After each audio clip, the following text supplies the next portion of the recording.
За энэ бол ялангуяа монголчуудад Монгол удирдлагын түвшинд ажиллаж байгаа монгол хүмүүст маш их илбэг тохиолддог, бас харагддаг зүйл.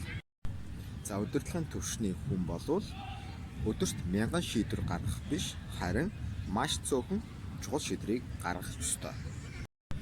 За тэгэхээр та гүйцэтгэх захирлын суудлал дээр сууж үзсэн ч юм уу, эсвэл дээрээ гүйцэтгэх захиралтай байж үзсэн бол энэ зовлог маш сайн мэдж байгаа байх.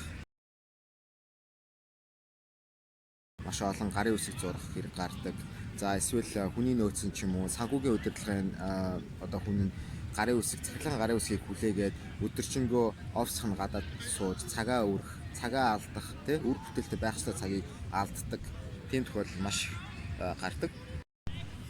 За энэ хүндрэлийг шийдэх нэг гарц нь бол мэдээж зарим нэг шийдвэрүүдийг бусад хүмүүст даалгаж өгөх.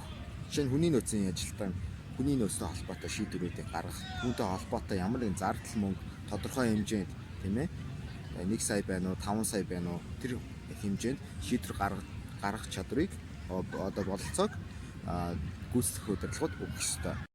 За жишээ нь надад тохиолдсон явдал болвол миний нэгэн ажилласан компани ажилтны дунд боссон дундын тийм сангаас гарах ёстой, зарцуулах ёстой мөнгийг гүйцэтгэх захирал нь заавал зурж ээж тэр мөнгө шилжижсэн.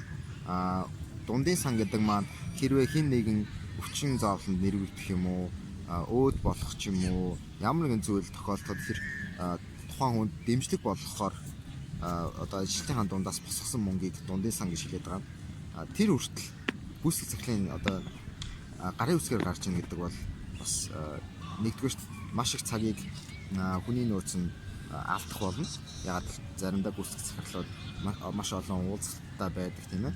Тэгэхээр офисоо орхиж явах юм уу, уулзалтанд маш удаан суух хэрэг гардаг. Тэгэхээр бүүдийн захирал суух хэрэг гардаг. Тэгэхээр хүний нөөцийн тухайн хүний нөөцийн ажил маань маш их цагийг зүгээр л сууж өнгөрүүлэх юм. Энэ бол үр бүтээлтэй байх явдал биш юм.